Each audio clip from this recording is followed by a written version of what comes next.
Donc, bienvenue à tous pour ce webinaire dédié au marketing d'influence. Alors, j'ai juste un tout petit… Voilà, je vais décaler, ce sera plus simple. Hop. Donc, moi, on va pas aller trop vite. Je suis Marine Profeta, donc j'ai créé Brune, qui est donc la première agence d'influence du Luxembourg.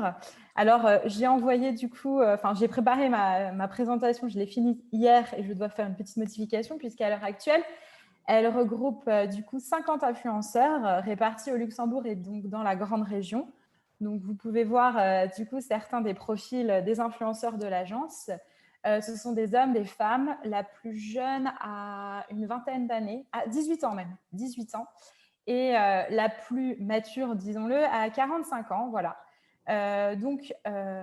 Pour vous expliquer un petit peu déjà le concept, moi, je ne travaille qu'avec des micro-influenceurs. Et c'est une réelle volonté parce qu'aujourd'hui, je crois fort en la micro-influence plus qu'en des influenceuses déjà avec des nombres d'abonnés assez importants. Donc, on parle de micro-influence en dessous de 100 000 abonnés. Voilà, donc l'influenceuse la plus importante de l'agence cumule pratiquement 80 000 abonnés et la plus petite, 1500 abonnés. Donc voilà, ça c'est vraiment… et le Luxembourg, en plus, regorge d'un panel extraordinaire de micro-influenceurs. Donc, c'était vraiment évident de s'intéresser à eux et de les proposer aux entreprises et aux marques. Donc, qu'est-ce que le marketing d'influence? Alors, le marketing d'influence, donc par définition, permet d'accompagner les marques et les entreprises dans leurs campagnes publicitaires en y associant des influenceurs comme levier de visibilité et de viralité dans le but de vendre davantage et ou de se faire connaître. Moi, par là, je veux bien expliquer que l'influenceur, ce n'est pas la personne qui se prend en photo dans sa salle de bain face à son miroir et qui va poster ça sur ses réseaux sociaux. Non, le marketing d'influence, c'est un réel travail, je dirais presque même métier, enfin c'est un métier même, qui permet véritablement de mettre en avant des marques, des entreprises, des produits, des services. Maintenant, qu'est-ce qu'un influenceur? Alors, un influenceur, vraiment, c'est une personne qui, pour moi, comptabilise trois caractéristiques qui sont d'abord la subtilité, la créativité, bien évidemment, et enfin la passion. Sans ces trois caractéristiques-là, vous n'aurez pas un bon influenceur. La subtilité, c'est dans la façon d'amener les choses. Derrière l'influence, c'est du marketing, c'est de la publicité. Mais aujourd'hui, les marques et les entreprises s'y intéressent pour justement avoir une forme de publicité plus subtile, un message commercial qui est là sans vraiment être là. La créativité, c'est primordial pour tout influenceur. Alors, elle est très vaste. Par exemple, parmi mes influenceurs, il y a des gens qui s'adonnent à la photo, d'autres qui sont très forts pour tout ce qui est logiciel de retouche. Enfin, voilà, mais c'est aussi trouver la bonne idée au bon moment, la chose un petit peu innovante, parce que ça aussi, c'est ce qu'on nous demande de plus en plus. À chaque fois, c'est d'innover, ne pas faire ce qui a déjà été fait. Et comme il y a déjà beaucoup de choses qui ont été faites, c'est toujours la petite question. Mais voilà, je trouve que la créativité, c'est évident. Et enfin, la passion. Parce que sans ça, je trouve qu'on le ressent finalement. En tant qu'abonné, moi, je le ressens. Quand je suis une influenceuse qui n'est plus passionnée, qui ne fait vraiment plus que ça pour vendre, il n'y a pas vraiment d'intérêt, je trouve.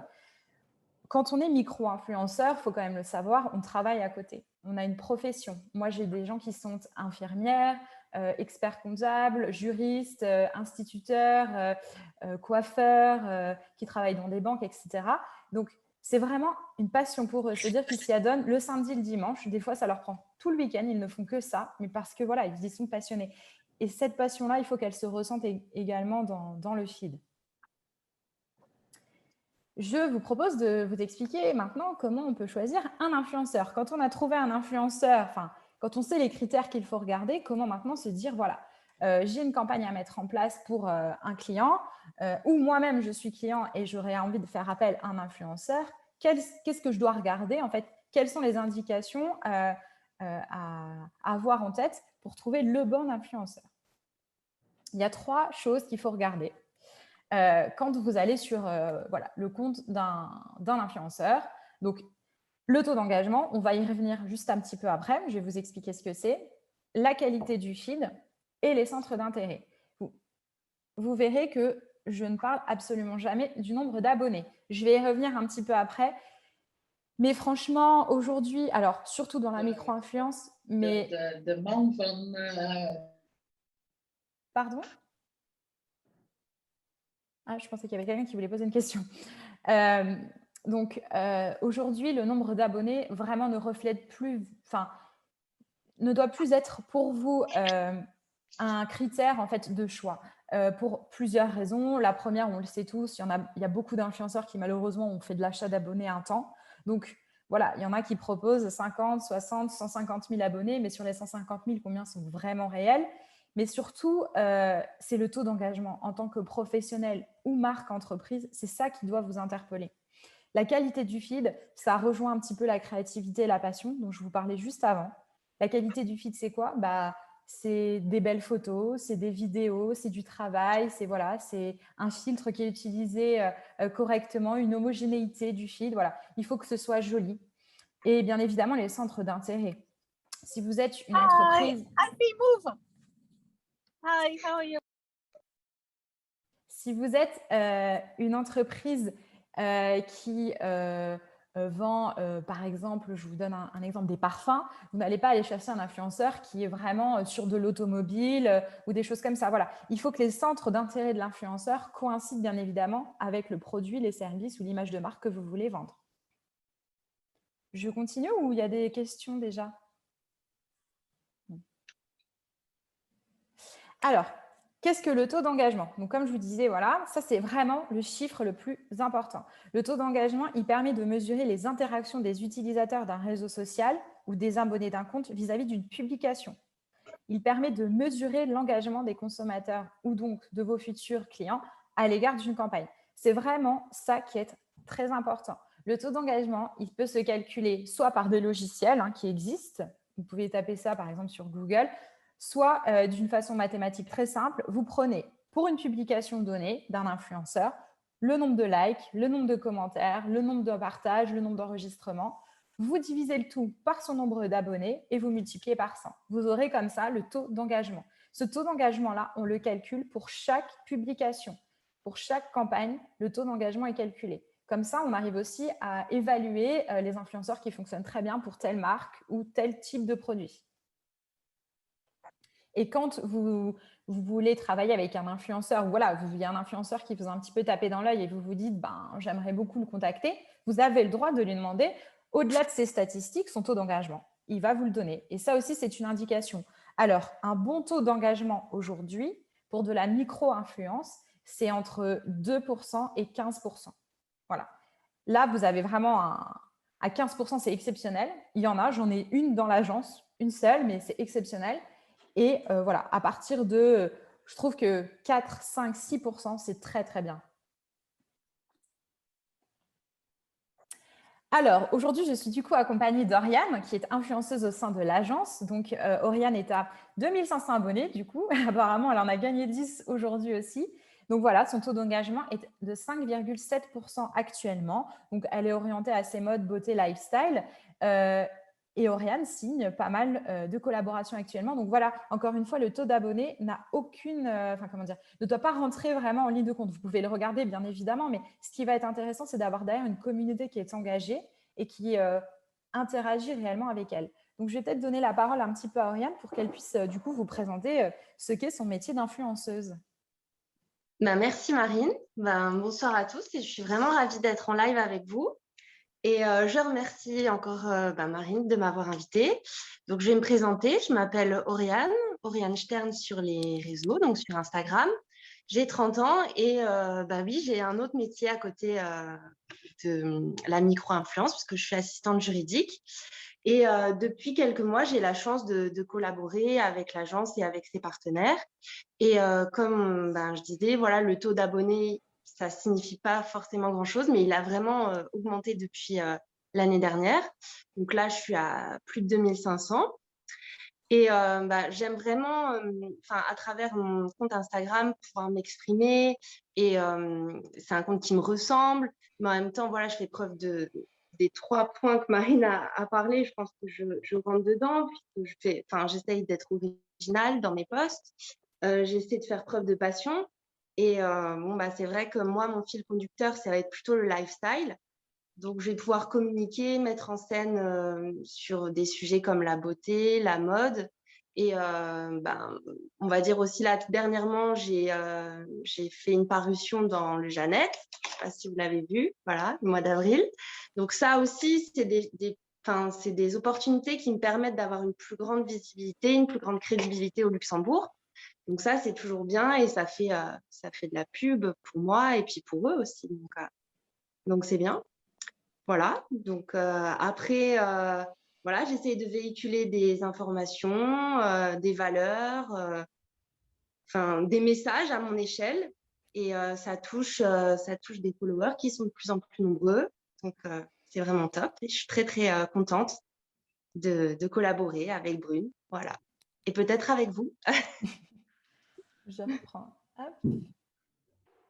Puis c'est vrai qu'aussi, si je continue sur la micro-influence, moi, je trouve que c'est mieux, même j'en suis d'autres, parce qu'on est beaucoup plus authentique et on est beaucoup plus proche aussi que des gens qui sont macro-influenceurs, puisque ça peut être des stars, mais il n'y a pas vraiment cette proximité.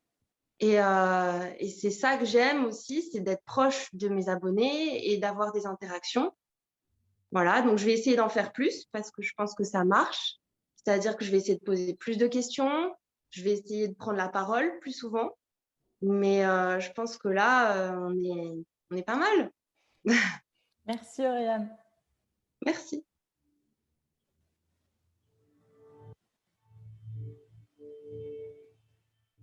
Ah. Hop.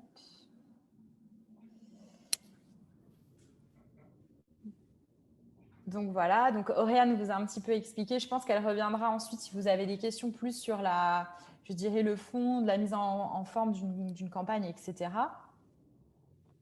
Donc, comme je vous disais, pourquoi faire appel à la micro-influence, donc moins de 100 000 abonnés, le meilleur taux d'engagement, ça c'est clair et net. Des très gros influenceurs ont en moyenne entre 0,5 et 2% d'engagement, un plus grand pouvoir de persuasion vis-à-vis de leur communauté et une audience qui est bien plus ciblée et plus active. Vous prenez un influenceur qui a au Luxembourg 10 000 abonnés, ce qui est déjà vraiment un très très beau chiffre. Vous êtes sûr que derrière, voilà, quand on fait des publications, il y a 2 000 3 000 commentaires, likes, 1000 commentaires, il y a vraiment des vues exceptionnelles. Enfin voilà, on voit que derrière, il y a une véritable communauté qui est engagée et qui est présente, ce que vous ne pouvez pas retrouver forcément avec de la macro-influence. Donc, on va venir dans le vif du sujet. Qu'est-ce qu'une campagne d'influence? Je pense que c'est ça aussi qui vous intéresse à vous, professionnels. Alors, moi, c'est simple, je mets où sur Instagram à 98%, en tout cas au niveau de l'agence, et le reste sur YouTube. Alors, YouTube est une énorme plateforme qui a largement favorisé l'influence, je dirais, au niveau mondial, puisque c'est aux États-Unis que ça a commencé. La France connaît énormément d'influenceurs qui ont des millions d'abonnés sur YouTube. Aujourd'hui, YouTube s'essouffle énormément. Tout le monde n'est pas non plus fait pour parler derrière une caméra sur des vidéos qui peuvent durer 20, 25, 30 minutes. Donc, Instagram s'est vraiment révélé, je pense, comme l'outil phare de l'influence. Et nous, à l'agence, c'est vraiment celui qu'on utilise le plus. Je ne vais pas vous expliquer, vous travaillez tous dans la communication et le marketing, qu'Instagram, c'est aussi le meilleur réseau social pour promouvoir des produits, des services, de la notoriété et de l'image de marque. Donc voilà, ça matche parfaitement. C'est un réseau social qui est complètement visuel, donc qui répond aussi complètement à l'influence. Donc là-dessus, il n'y a pas trop de questions à se poser. Vraiment, Facebook, LinkedIn, alors on ne l'utilise pas du tout. Je ne vois pas du tout d'influence là-dessus. Facebook, peut-être qu'un temps, il y avait un petit peu des influenceurs, mais là, vraiment, aucun intérêt. Quand faire une campagne d'influence? J'ai envie de dire un peu n'importe quand, mais ça va s'adapter bien évidemment aux besoins de l'entreprise et à l'audience de l'influenceur aussi. Suivant les besoins de votre entreprise, je prends toujours cet exemple-là, vous avez un client qui est chocolatier, évidemment qu'il y a des périodes phares dans l'année, les fêtes de fin d'année, Pâques, voilà, c'est évident. Ce qui est important aussi, dès lors que vous mettez en place une campagne, c'est de regarder aussi l'audience de votre influenceur. C'est pour ça que je vous parlais de lui demander ses statistiques. Ces statistiques, ce n'est pas seulement savoir dans quel pays on le suit, quel âge ont ses abonnés, etc. C'est aussi savoir quand est-ce que ces posts ont vraiment une réelle audience. Moi, dans l'agence, donc aujourd'hui, je gère 50 influenceurs. Les 50 n'ont pas du tout le même jour et la même heure pour poster. Donc ça aussi, quand on met en place une campagne, on y fait attention. Ça à prendre en compte. Comment? Alors là, photos, vidéos, réels IGTV, stories. Aujourd'hui, ce qui fonctionne très, très, très bien sur Instagram, c'est les réels, et les IGTV, c'est pareil. Tout le monde n'est pas capable d'en faire et tout le monde ne se sent pas à l'aise à l'idée d'en faire. Maintenant, voilà, l'algorithme les favorise vraiment beaucoup. Les photos, les vidéos, pareil, c'est très chouette. Et les stories, évidemment, c'est devenu quelque chose que tout le monde utilise quotidiennement. Moi, quand je vends une campagne, le package de base comporte toujours des stories. Je ne vends pas qu'un post, je mets au moins 2 ou 3 stories ensemble parce que pour moi, c'est évident. L'un ne va pas sans l'autre. Là, je vous ai mis un exemple d'une IGTV qu'on a travaillé avec une des influenceuses de l'agence qui s'appelle Natacha pour mettre en avant la dernière Fiat 500 électrique. Donc, on a vraiment travaillé cette IGTV comme un scénario.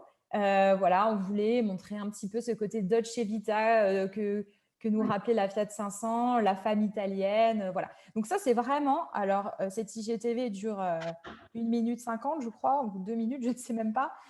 On l'a travaillé pendant 2 mois. Voilà. Donc, ça a été vraiment un travail de scénariste, de réalisation. Voilà. La marque est très contente. Donc, je vous la passe tout de suite. Comme ça, vous pouvez regarder un petit peu ce que ça rend.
Voilà.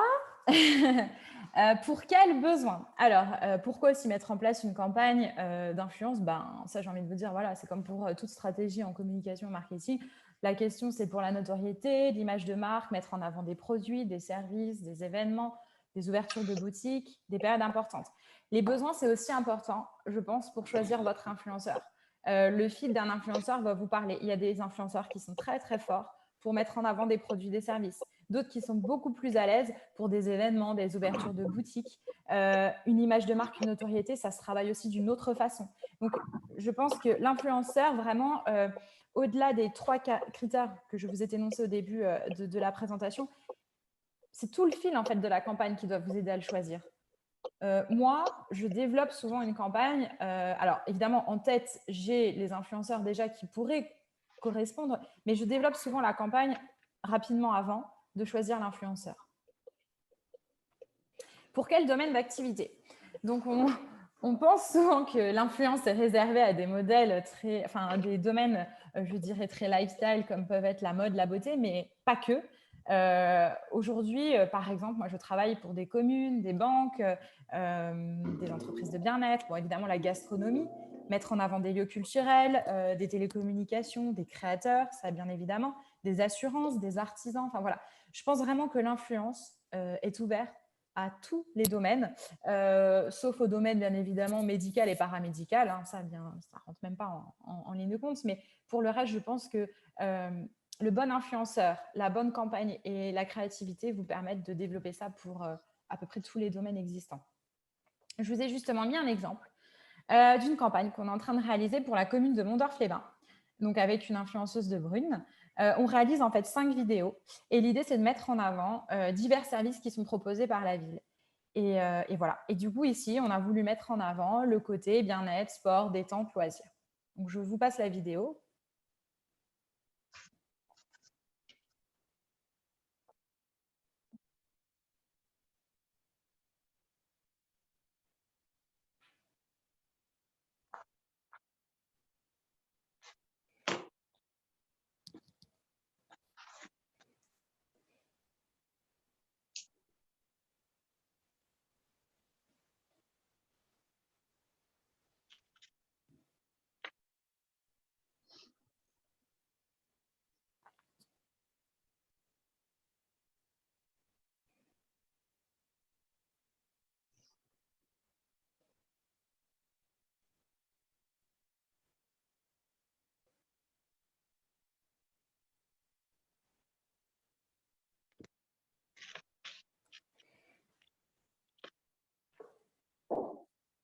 Marine, la vidéo n'a pas de son? Ah si? Non, il faut partager le son parce qu'en fait, ça fait 2 fois qu'on regarde des vidéos sans son. Ah non, c'est vrai? Oui, bah oui, Oh j'ai mince! En plus, le message son de la dernière, il était trop bien. Alors, j'ai envoyé un message discrètement dans le chat, mais personne n'a répondu, donc j'ai pris la parole. Voilà, c'est fait. mais merci, mais tu as bien fait. Mais comment alors, parce que moi, je l'ai le son en fait. Alors, il suffit de sur Zoom de mettre partager le son, il faut cliquer avant de partager la vidéo. Bah, en fait, elle est incluse dans mon, tu sais, dans ma présentation. Dans la PowerPoint. Ouais. Oh non, bah sinon je vous la. Ah, bah alors je sais, je vais sortir et je vais vous la partager directement. Ouais, Parce que voilà, sinon ouais. ça n'a pas Cool. d'intérêt. Non, je suis Merci, Marine. Bah merci de me l'avoir dit surtout. Pas de problème. Hop, je vais aller la chercher tout de suite. Je l'ai dans l'ordinateur. Oui, parce que sinon c'est pas pareil. Oui, ça enlève de son charme. Hein. Complètement. Mais Alors là, ça veut plus rien dire. je peux te dire que la première vidéo avec la Fiat 500 aussi, il n'y avait pas de son. Ah bah oui, il y avait une belle petite musique italienne en fond. J'imagine. J'imagine. Alors, faut que j'aille le chercher. Ouais.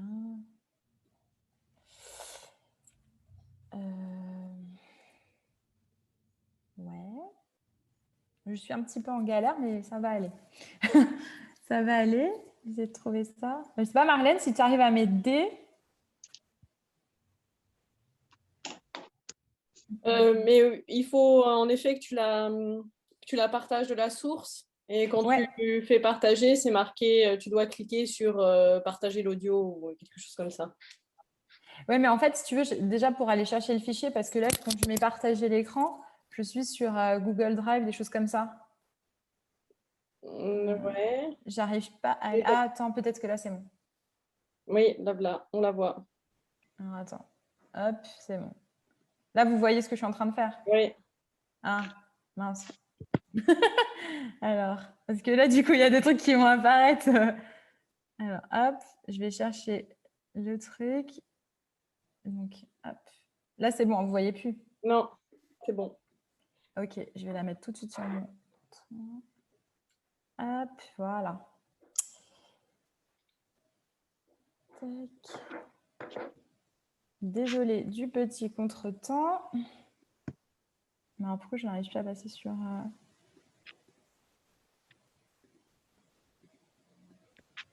ouais. Mais alors, j'ai perdu la fenêtre carrément de la conversation. Ah, voilà, c'est bon. Hop, je partage l'écran. Et normalement, ça devrait le faire. C'est ici. Non, ça. Là, c'est bon?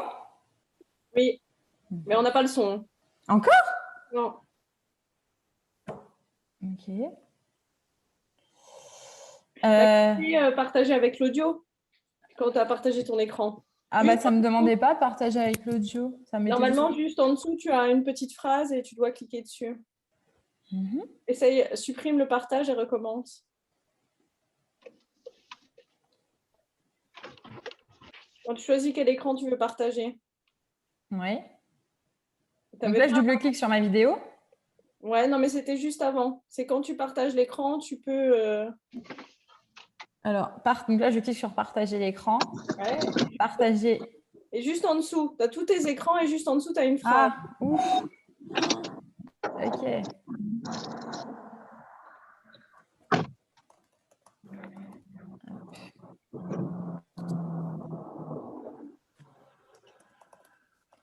Eh ben.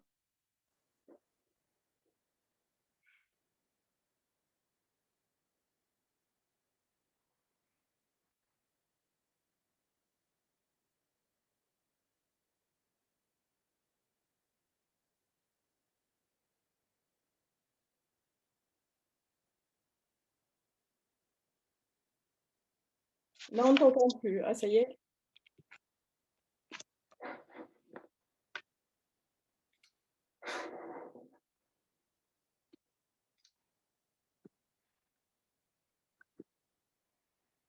J'arrive pas, il y a un problème, je crois.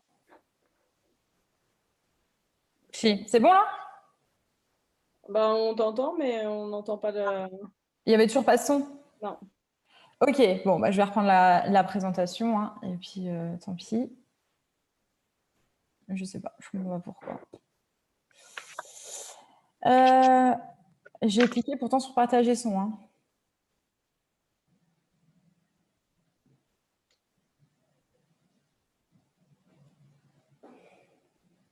Et là, vous voyez mon écran? Oui. Ok. Ah, ça m'énerve ça. Ouais. Ok, en plus on est revenu au début, donc je vais avancer. Hop.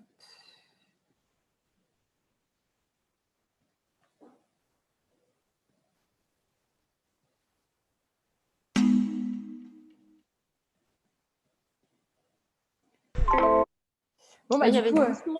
il y avait du son? Là, ah ouais maintenant. Là, c'est bon? Ouais. Ah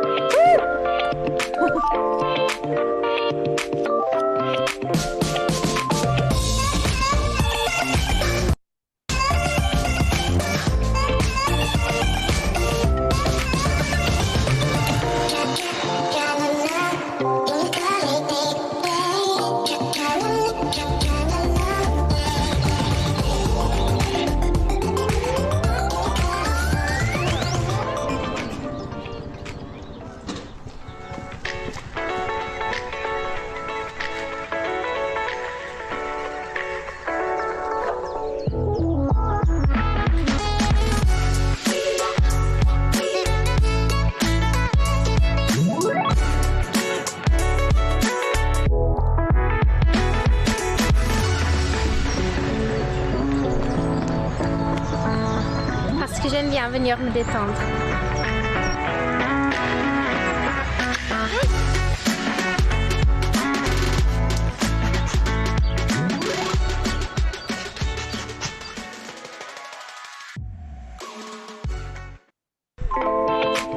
Voilà, bon, bah, c'est cool, vous aurez eu au moins des 2 vidéos avec le son.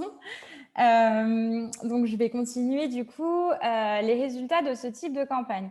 Alors, les clients, quand ils viennent me voir, leur première demande, c'est d'augmenter leur nombre d'abonnés sur Instagram, ça c'est sûr. C'est bien évidemment d'attirer de nouveaux prospects, c'est de gagner en notoriété pour certains, améliorer leur image de marque pour beaucoup et assurer une relation client humaine. Alors, par là, en fait, ce qu'on entend, c'est-à-dire que comme on fait appel à des influenceurs qui sont assez proches de leur communauté, qui interagissent régulièrement avec eux, s'il y a des questions voilà, sur un produit, sur un service, sur par exemple la réouverture d'un spa ou quoi, bah, c'est souvent en fait les influenceurs qui répondent quoi, et qui donc se chargent en quelque sorte de cette relation client. Et puis bien évidemment, c'est être au cœur des tendances. Aujourd'hui, une marque qui veut innover, qui veut voilà, être présente dans ce qui se fait, j'ai pas envie de dire elle est obligée, mais enfin, voilà, elle a envie de passer par l'influence. Ça, c'est évident. Alors, en termes de rendement, j'ai écrit, donc bien noir sur blanc, il est impossible, mais comme j'ai envie de vous dire, voilà, en règle générale dans la communication, le marketing, d'insurer un chiffre d'affaires précis. Je veux dire, j'ai des clients des fois qui arrivent qui me disent oui, je voudrais augmenter mon chiffre d'affaires. Voilà, c'est impossible de leur dire de combien, mais en moyenne, alors le chiffre que j'ai repris là, voilà, c'est des études qui ont été menées, notamment en France, en Belgique, en Allemagne. En moyenne, on estime qu'une bonne campagne annuelle peut augmenter entre 5 et 10% le chiffre d'affaires d'une entreprise. Je parle bien de campagne annuelle. Des one-shot, bien évidemment, on le sait tous, voilà, ça n'a pas forcément, ça peut faire gagner des abonnés, ça peut vendre des produits, mais ça n'augmentera pas considérablement le chiffre d'affaires. L'influence, elle est idéale pour quantifier des retours. On a le nombre de personnes qui ont vu le post, qui ont vu la story, qui ont commenté, qui ont liké, qui ont partagé, qui ont enregistré. Dès que les influenceurs ont 10 000 abonnés, ils intègrent un lien swipe up donc, dans leur stories, ce qui permet de générer directement du trafic vers les sites internet des marques. Ça aussi, c'est hyper intéressant pour les entreprises. Et bien évidemment, encore une fois, ce taux d'engagement qui donc nous donne quand même une indication assez réaliste du nombre susceptible de prospects. Voilà, donc ça, c'est un peu ce qu'on peut, c'est la réalité des choses du marketing d'influence. Alors, le Luxembourg dans tout cela, je dirais que l'influence est là depuis longtemps au Luxembourg. J'ai des influenceuses qui ont été des blogueuses avant, qui sont des Instagrammeuses depuis 8, 9, 10 ans pour certaines. Donc, c'était certainement des précurseurs, mais voilà, il y a vraiment une réelle influence qui existe depuis des années. Alors, elles étaient beaucoup demandées à l'époque sur la France et la Belgique. D'ailleurs, c'était des agences de presse souvent belges ou françaises qui les appelaient pour des petites collaborations ou pour des marques. Le Luxembourg, je pense que l'influence existe vraiment depuis 2019. Il y a vraiment beaucoup d'influenceurs qui sont professionnels, qui sont créatifs, qui sont passionnés. C'est une place idéale, c'est un pays frontalier, donc vous pouvez travailler avec des influenceurs français, des influenceurs belges, allemands. Voilà, on joue aussi avec plein de langues au Luxembourg, c'est formidable. Moi, à l'agence, j'ai des influenceurs qui parlent français, portugais, allemand, luxembourgeois, anglais, italien, espagnol. Donc, c'est super. Ça ouvre aussi des perspectives au niveau des cibles pour les marques. Bien évidemment, c'est encore une innovation puisque même si les influenceurs sont là depuis longtemps, le marketing d'influence, c'est quand même quelque chose d'assez nouveau sur la place luxembourgeoise. Et enfin, le dynamisme économique et culturel du pays favorise vraiment le marketing d'influence. Je pense qu'il y a énormément de choses à mettre en place. Les influenceurs me proposent bien évidemment beaucoup de choses aussi. Il y a des endroits magnifiques. Voilà, je pense que vraiment le Luxembourg a de belles années d'influence devant lui. L'influence va vraiment au-delà de la présentation de produits en photo. Je pense que vous l'avez du coup tous compris. Ça devient pour moi un vrai canal à part entière de communication et de marketing qui s'intègre complètement dans une stratégie en communication et marketing. Moi, je travaille avec certaines agences au Luxembourg et certaines en France aussi qui l'intègrent maintenant dans leur stratégie globale. Évidemment, ce n'est pas en soi quelque chose d'unique, mais c'est intégré avec le reste des canaux existants où je pense qu'on arrive à vraiment créer un réel marketing et une communication intéressante. Et du coup, je vous remercie pour cette présentation, malgré le petit problème quant à la vidéo.